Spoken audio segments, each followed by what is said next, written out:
भारतीय reserve bank ने 2000 रुपए के नोटों को सर्कुलेशन से बाहर करने का ऐलान किया है। शुक्रवार को जारी अपने बयान में आरबीआई ने कहा कि ये नोट वैध रहेंगे और 30 सितंबर 2023 तक इन्हें बैंकों में जमा कराया जा सकता है। बयान में कहा गया है कि लोग 2000 के नोट अपने बैंक खाते में जमा कर सकते हैं या किसी भी बैंक की शाखा में जाकर अपने नोट बदल सकते हैं। हालांकि अपने बैंक खाते में जमा करने के लिए कोई सीमा नहीं तय की गई है और इस पर मौजूदा कानून ही लागू होंगे। आरबीआई के नए नियम क्या हैं? 23 मई 2023 से अपने बैंक खाते या किसी भी बैंक में नोट बदले जा सकते हैं। किसी भी बैंक शाखा में एक बार में 20,000 रुपए तक जमा किए जा सकते हैं।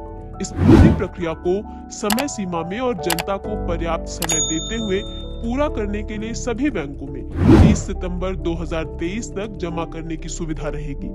इस बारे में सभी बैंकों को दिशा निर्देश भेज दिए गए हैं। आरबीआई ने बैंकों से नए 2000 के नोट जारी करने पर तुरंत रोक लगाने को कहा है।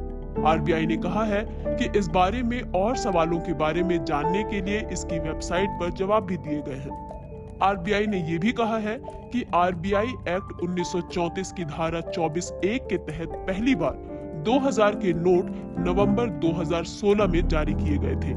आरबीआई ने कहा है कि तत्कालीन 500 रुपए और 1000 रुपए के नोट बंद किए जाने के बाद अर्थव्यवस्था में मुद्रा जरूरतों को पूरा करने के लिए 2000 के नोट जारी किए गए थे। आरबीआई का कहना है कि जब छोटे नोटों की आपूर्ति सुचारू हो गई तो 2018-19 में 2000 के नोटों को छापना बंद कर दिया गया। आरबीआई के अनुसार 2000 के 89% नोट मार्च 2017 से पहले जारी किए गए थे। इन नोटों का सर्वाधिक सर्कुलेशन 31 मार्च 2018 को सर्वाधिक 6.73 लाख करोड़ था। नवंबर 2016 में एक रात अचानक प्रधानमंत्री नरेंद्र मोदी ने 500 और 1000 रुपए के नोट बंद करने की घोषणा कर दी।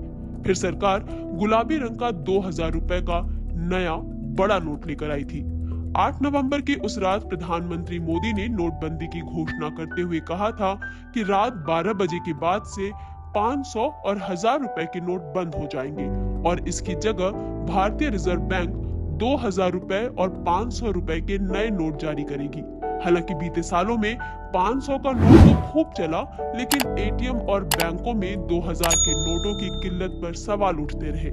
साल 2021 में तत्कालीन वित्त राज्य मंत्री अनुराग ठाकुर ने बताया था कि आरबीआई ने साल 2019 और 2020 में 2000 रुपए के नए नोट छापे ही नहीं है।